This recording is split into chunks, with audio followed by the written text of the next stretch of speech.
L'histoire moderne a été façonnée par les conquêtes.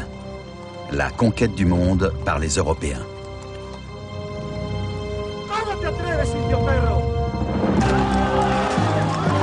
Les conquistadors ont ouvert la voie. Quelques centaines d'hommes sont venus au Nouveau Monde et ont décimé la population indigène. Le secret de leur réussite? Les armes à feu, les microbes et l'acier. Depuis lors, les populations d'origine européenne ont dominé le monde. Grâce à la même combinaison de puissance militaire, de germes mortels et de technologies avancées. Mais comment les Européens ont-ils à l'origine développé ces avantages?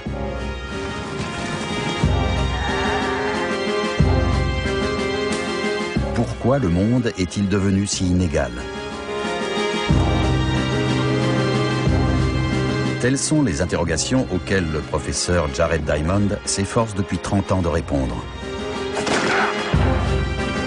Il compte parmi les penseurs les plus originaux de notre temps et a voyagé dans le monde entier à la recherche d'indices.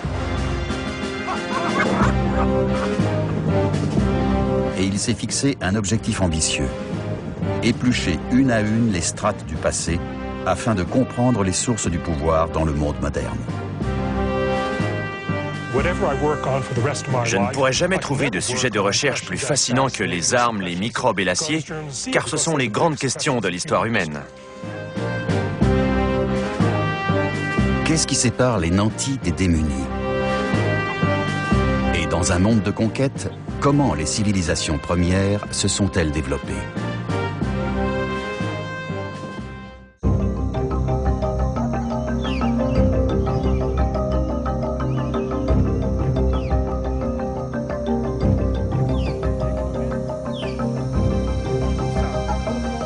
La quête de Jared Diamond pour découvrir les sources de l'inégalité a commencé dans la forêt pluviale de Papouasie-Nouvelle-Guinée. Regardez là-haut.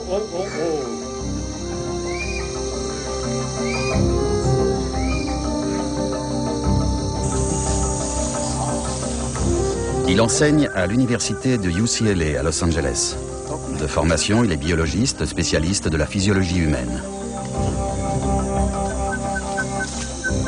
Mais sa vraie passion a toujours été l'ornithologie.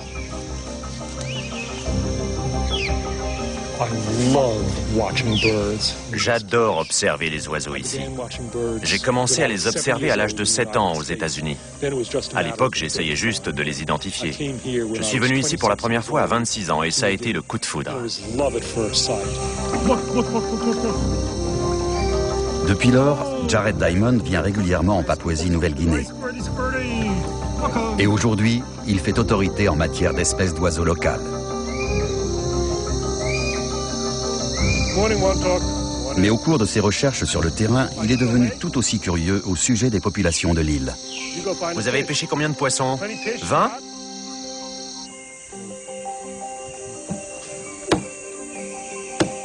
La Nouvelle-Guinée est habitée depuis au moins 40 000 ans. Depuis bien plus longtemps que l'Amérique du Nord ou l'Amérique du Sud. Regardez, regardez! Il y en a 1, 2, 3, 4, 5, 6! Très divers culturellement, les Néo-Guinéens ont une excellente capacité d'adaptation. Alors pourquoi sont-ils tellement plus pauvres que les Américains modernes?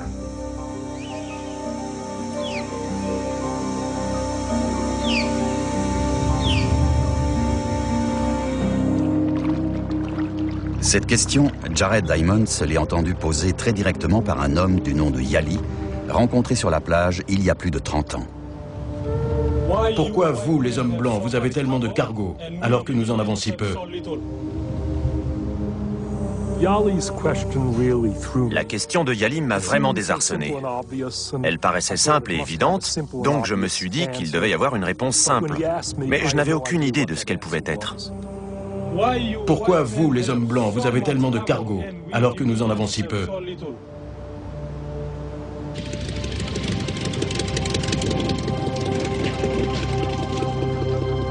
Les Néo-Guinéens utilisent le mot cargo pour désigner les biens matériels apportés pour la première fois dans leur pays par les Occidentaux.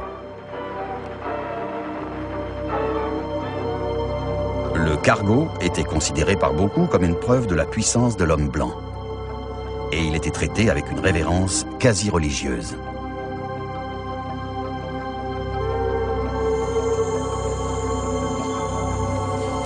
De leur côté, les colons occidentaux pensaient généralement que la puissance était une question de race. Ils se considéraient comme génétiquement supérieurs à la population indigène et jugeaient donc tout à fait normal qu'ils aient beaucoup plus de cargo que les Néo-Guinéens.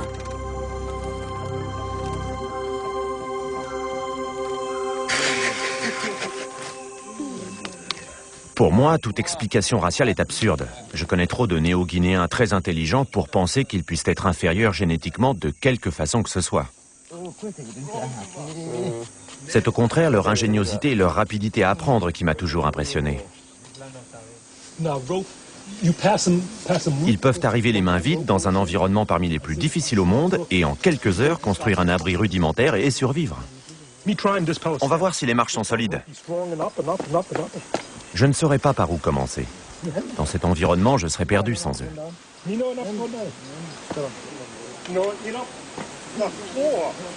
Alors pourquoi ces hommes ingénieux n'ont-ils pas inventé d'outils en métal, ou bâti de grandes villes, ni développé aucun des avantages de la civilisation moderne?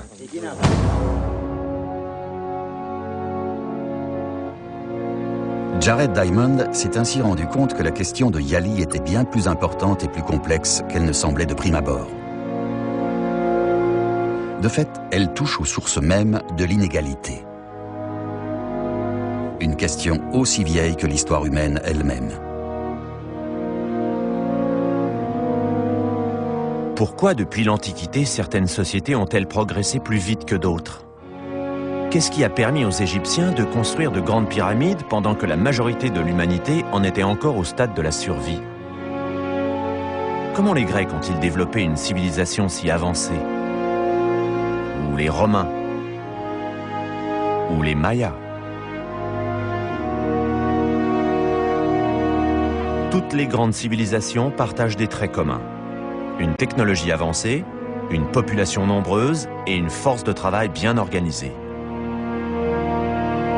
Si j'arrivais à découvrir comment ces facteurs sont apparus, alors je pourrais comprendre pourquoi certaines populations ont progressé plus vite que d'autres au fil de l'histoire.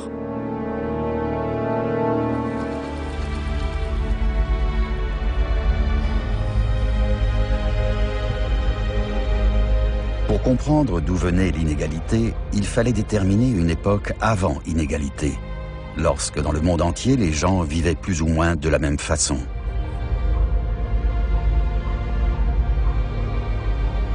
Remonter le fil du temps de plusieurs milliers d'années, avant les civilisations premières, jusqu'à la préhistoire.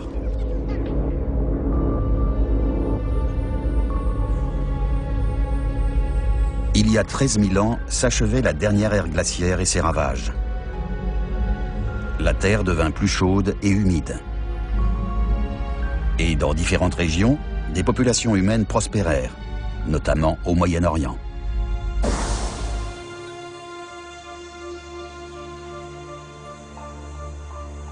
Il était alors beaucoup moins aride qu'aujourd'hui. Il y avait plus de forêts, d'arbres et de plantes. Et on y vivait plus ou moins de la même façon que dans le reste du monde, au sein de petits groupes de chasseurs-cueilleurs nomades.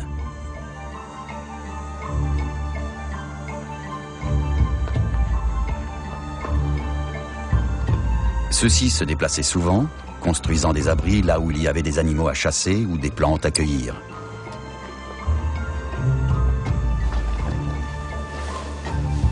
Ils restaient à un même endroit quelques semaines ou quelques mois, tant qu'ils trouvaient de quoi se nourrir.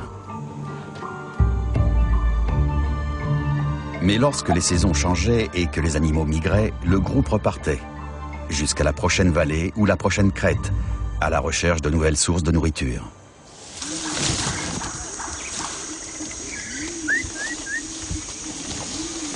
L'un des rares endroits au monde où l'on peut encore trouver des populations vivant de la chasse et de la cueillette, c'est la forêt pluviale de Papouasie-Nouvelle-Guinée.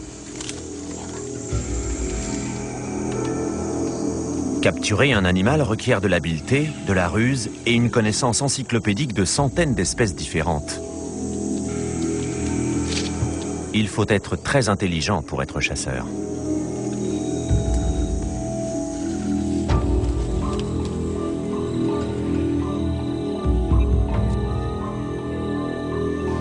Il y a 13 000 ans, au Moyen-Orient, des hommes chassaient de la même manière, pistant tout gibier qui croisait leur route.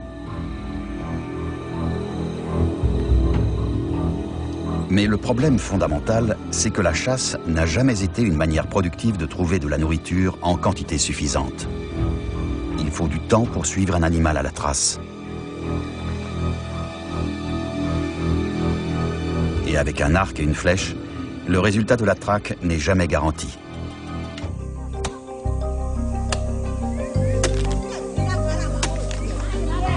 La chasse étant tellement imprévisible, les sociétés traditionnelles recherchaient généralement davantage leur salut dans la cueillette.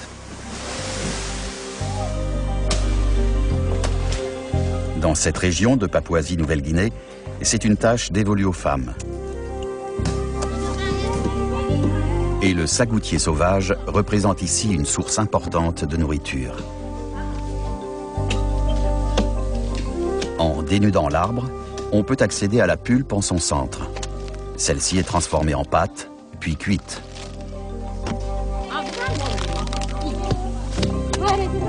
Physiquement, la cueillette est un travail plus éprouvant, mais souvent plus productif que la chasse. Pourtant, elle ne fournit pas assez de calories pour faire vivre une population nombreuse. Cette jungle autour de nous, on pourrait croire que c'est une corne d'abondance, mais en fait, la plupart de ces arbres ne produisent rien de comestible. Il n'y a que quelques sagoutiers, et le reste des arbres ne donne rien que l'on puisse manger. Pour nourrir beaucoup de gens, il faut trouver une autre source de nourriture. Il faut un environnement réellement productif, pas seulement des sagoutiers dans un marais. Au Moyen-Orient, les hommes pouvaient cueillir des plantes très différentes. Entre les arbres, 2 graminées céréalières poussaient à l'état sauvage, de l'orge et du blé. Une source de nourriture bien plus abondante et nutritive que les sagoutiers. Ces simples graminées allaient avoir un impact profond, en mettant l'humanité sur la voie de la civilisation moderne. Mais il faudra un changement climatique catastrophique avant que cela n'arrive.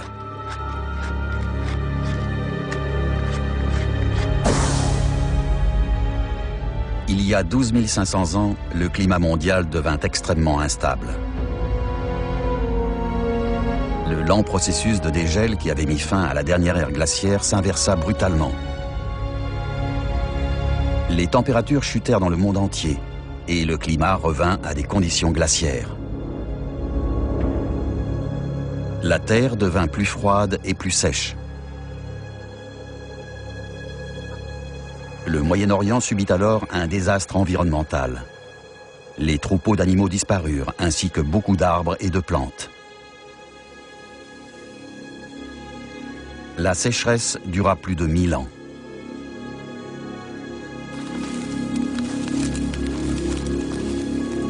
Les populations furent forcées de partir plus loin et la recherche de nourriture exigea davantage d'efforts. Pourtant, malgré ces difficultés, les hommes survécurent et parvinrent même à prospérer. Car ici, au Moyen-Orient, apparut un nouveau mode de vie qui allait transformer la face du monde.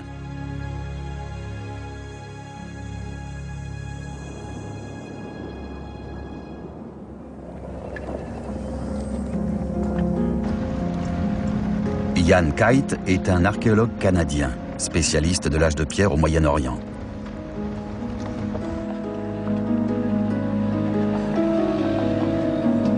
Son travail l'a conduit à s'intéresser de près à un site de la vallée de Jordanie, près de la mer Morte, un endroit connu sous le nom de Dra.